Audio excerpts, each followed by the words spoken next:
Hello, brothers.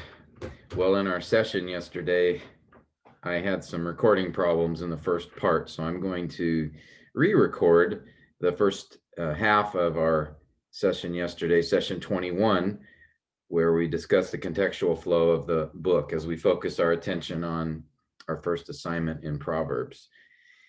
Let me just go ahead and get started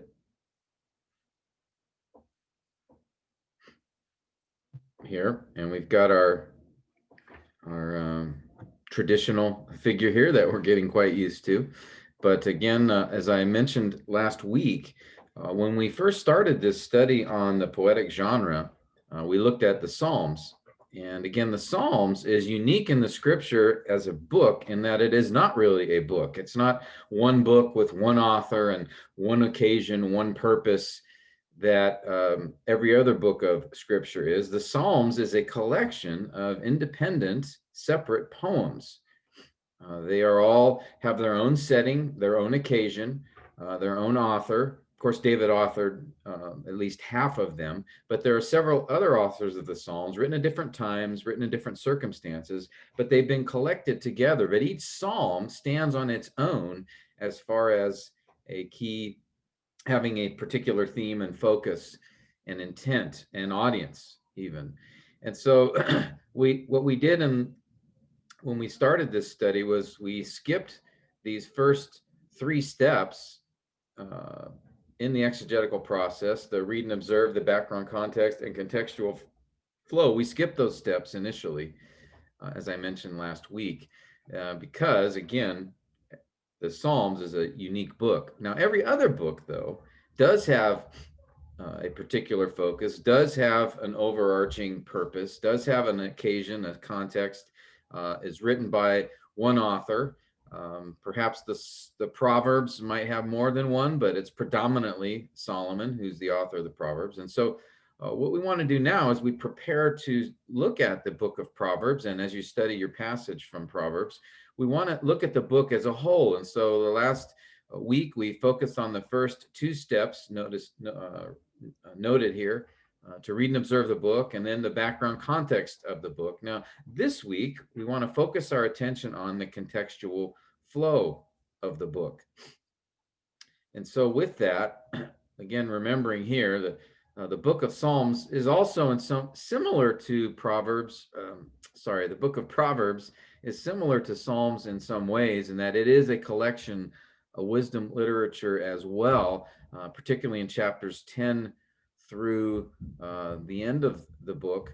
But in the beginning of Proverbs chapter 1, Solomon does indicate himself as the author. He identifies recipients that are intended to receive these proverbs, and he indicates a purpose of the book of Proverbs. And so while Proverbs is a collection of mainly Solomon's sayings over time, it is still written as a book with a particular intent, particular audience, purpose, circumstance, etc. So it does have a background context. It does have a contextual flow as well, and we'll look at that in a few minutes. Now, in considering that, then we want to understand first. Let's talk about what is the contextual flow of the book. Or in the past, I've used the term literary context. That in talking about the context of a book, I mentioned there's two kinds: the background context and the literary context. And here now I'm referring to the literary context as contextual flow, which I'll explain in a minute. But understanding the distinction between these two is important. Both contexts are critical in interpreting a particular passage from a book. Now, the background context is the setting of the book, the author's circumstances. The literary context or contextual flow is what is written in the book. It is the author's flow of thought. And when we talk about flow of thought, I use that word flow intentionally because the author's flow of thought can be understood as like a river. I think I've mentioned this analogy before, a flowing river. And let's say that you are this man standing on the bridge and looking down. You cannot see the direction that the river is flowing underneath you, but you can determine its direction by looking to the one side of the bridge and then looking to the other side of the bridge. And as you see the direction of water flow on each side of the bridge, you can know which way the water is flowing underneath the bridge. And contextual flow within a book is the same thing.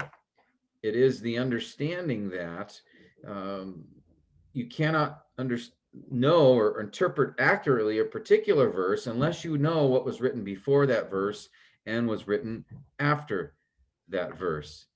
One can understand better the verse that you're studying when you know what came before and what came after, just like the flow of a river. And so that's why we talk about the literary context as a contextual flow, as the author's flow of thought.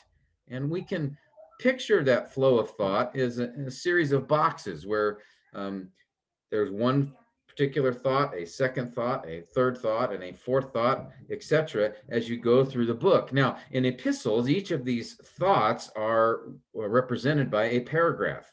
Each paragraph is one or more sentences that communicate a particular thought, and then it's followed by a second paragraph, which communicates a second thought, somehow linked to the first, and then the third paragraph, etc., etc.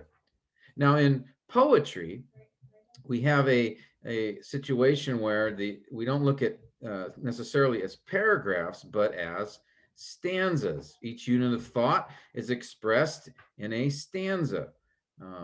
We've looked at that already in our previous study of Psalm 99, and as you looked at your poetic passage, each stanza represents a unit of thought of the poet.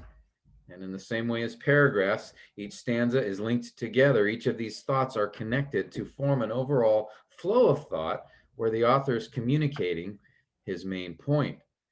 Now, uncovering the flow of thought or contextual flow is crucial to understanding the context within a particular verse.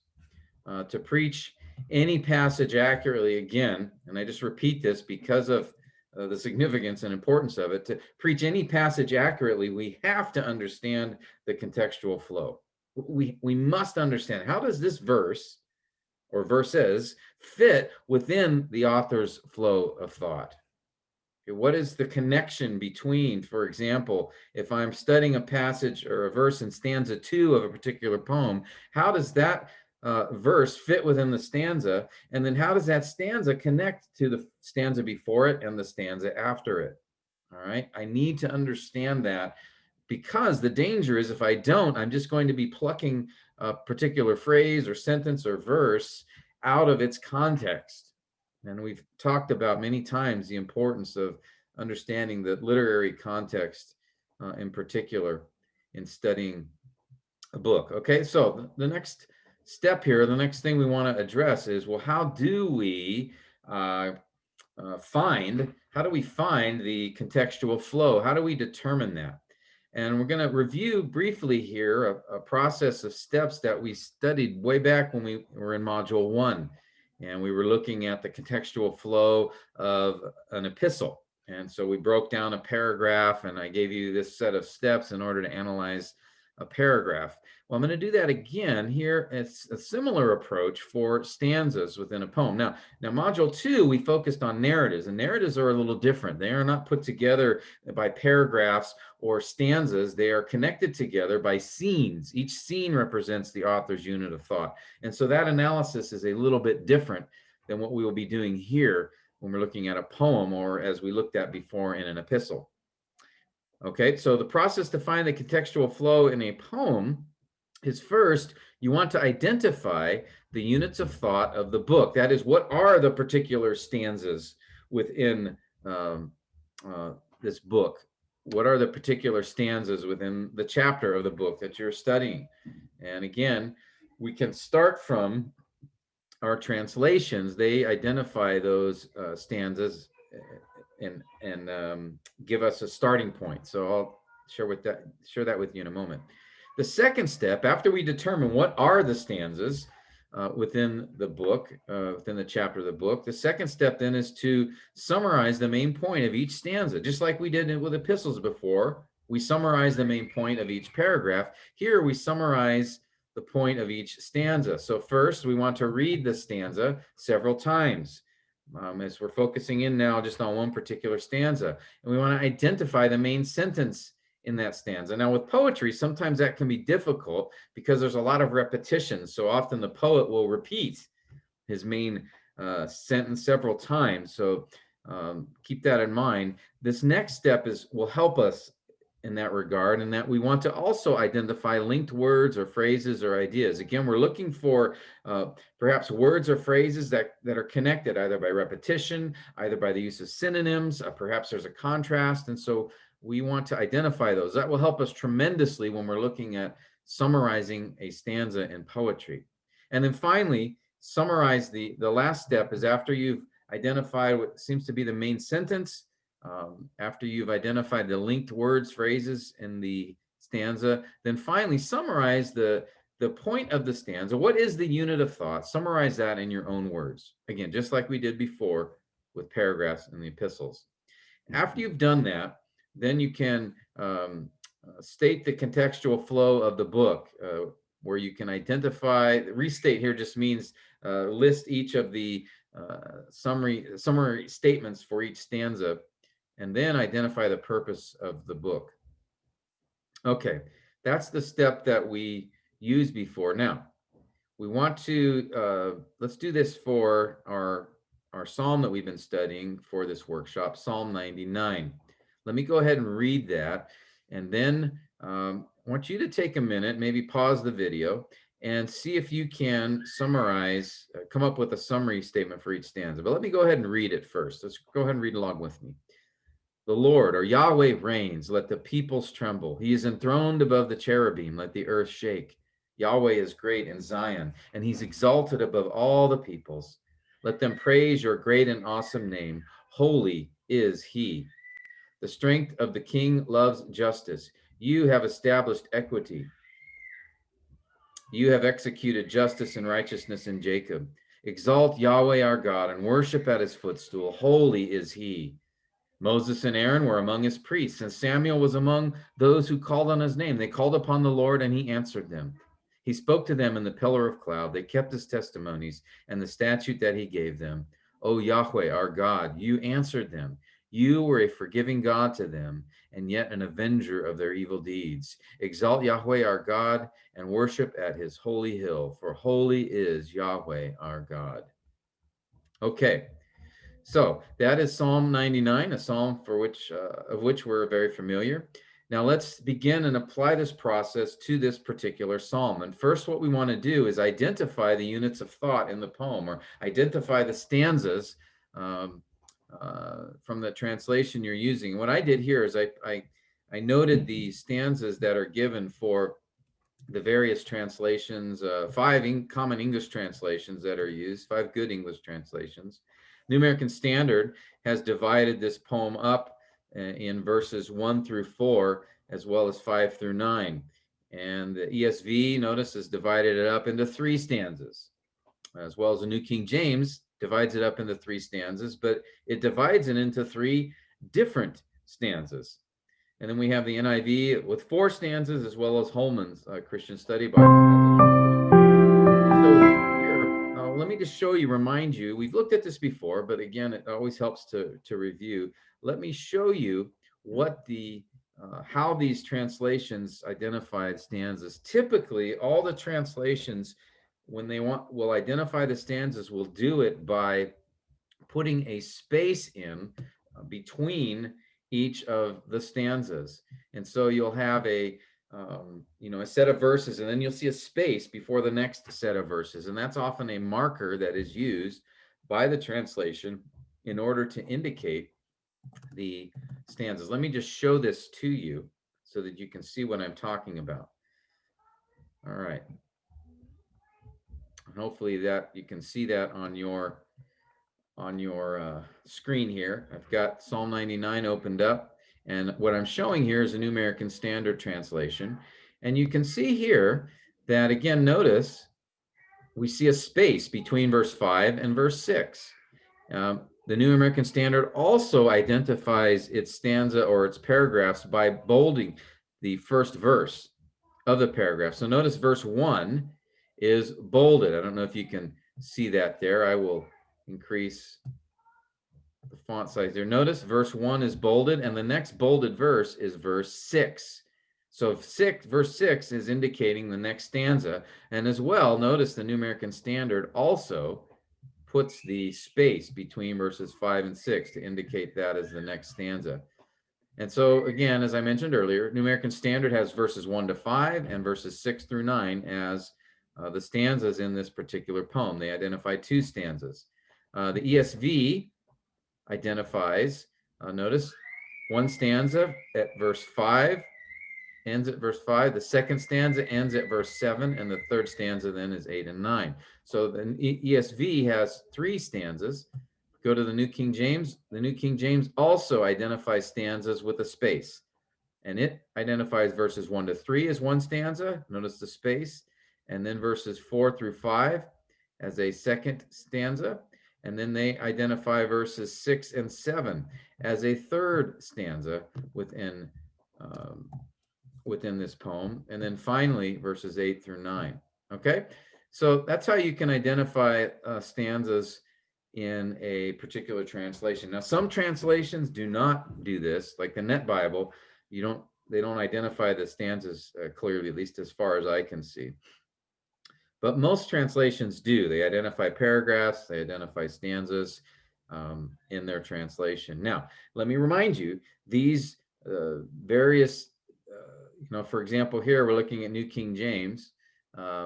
They identify the stanzas, first stanza is verses 1 to 3. The second stanza is verses 4 through 5. Now, there's no clues from the original Hebrew text that tell us the stanzas. The original Hebrew text simply just has the verses, no verse numbers even, no punctuation, or very little, and no identification of stanzas. This is a interpretation of the translation as they translate the passage, and as they think about it, this is what they come up with as likely each unit of thought in their opinion. So it's an interpretation, but they've studied these books or psalms that they've translated here in quite a bit, and so they're usually a helpful starting point.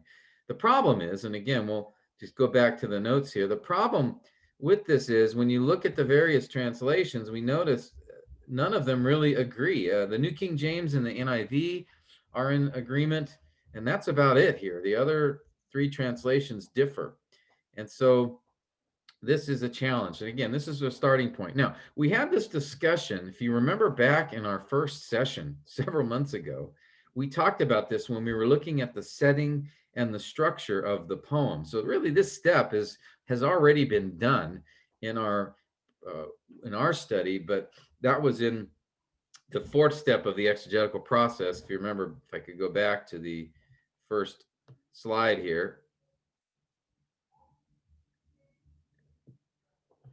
Step 4, the poetic analysis. If you remember, the first part of that step 4 was to do the setting and the structure of the book. And looking at the structure, we did this analysis where we would look at the translation. So we talked about it there. You can go back to that discussion in session 1 of this workshop. The very first session, I believe, we talked about this. So if you want to review some more details there, you can.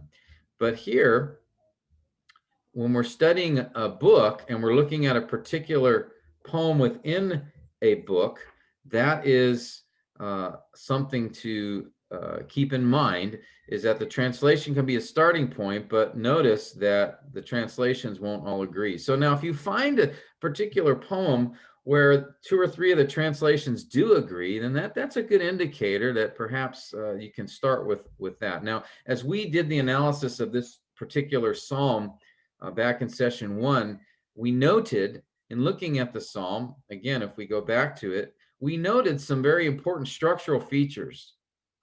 Notice the repetition, holy is he at the end of verse 3. Holy is he at the end of verse 5. Holy is Yahweh our God at the end of verse 9. That's refrain, or seems to be a refrain, which often refrains are the last verse or last line of a stanza. So this seems to indicate we have 3 stanzas here, which is how I've shown this visually. And another indication that we probably have 3 stanzas here as noted in these verses 1 to 3, verses 4 to 5, and then 6 to 9, is that in these stanzas, notice, like for example, in verse 4, you have these 3 statements and then a command to respond. In verses 6 through 9, notice verse 6, verse 7, verse 8, they're all statements. And then verse 9 is a call to respond, an imperative. And as well, in verses 1 to 3, we have a similar state where we have a statement, the Lord reigns, he's enthroned, he is great, he is exalted. And then verse 3, right before the refrain, there's this command and how to respond. So those features seem to indicate 3 different stanzas as noted here. And again, even the theme in each. This verses 1 to 3 focuses around the greatness of God, verses 4 and 5 around the mercy of God, and verses 6, justice of God, and verses 6 through 9 seem to focus on the mercy of God. So all of those features tell me that I think the best way to look at this, the New King James and the NIV are close because they identify verses 1 to 3 and then verses 4 to 5 as a stanza. But I think I would not split up verses 6 through 9 because, again, that pattern that I just showed you. So starting from the New King James Version, we would then modify it, in my opinion, based on those structural features to not 4 stanzas, but 3 stanzas, as I note here. Okay, and that's a process you're going to want to do when you are studying a poem, is you can use the translation as a starting point and then do a little more study on your own, look for the structural markers. And again, I covered all of that back in the first session, and you can go there for details or look at the handout that I sent you guys sometime back on that. All right, so after you've identified the stanzas within your poem, and here we have 3 in Psalm 99, the next step is then to summarize the main point of each.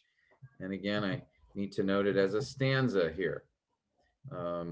Okay, so read, and you do that by reading the stanza several times, identifying the main sentence in the stanza, which again will be a little bit of a challenge with poetry because of the repetition, and then look for linked words and phrases and summarize the stanza in a sentence. Okay, so what I'm going to have you do right now is take a few minutes on your own and look at the first stanza here, and come up with the same, go through the steps I just showed you here. Read through it several times to get familiar with it. Then identify the main sentence. All right, and again, usually it's at the beginning. Now, especially in epistles, when we're looking at paragraphs, that's often the case.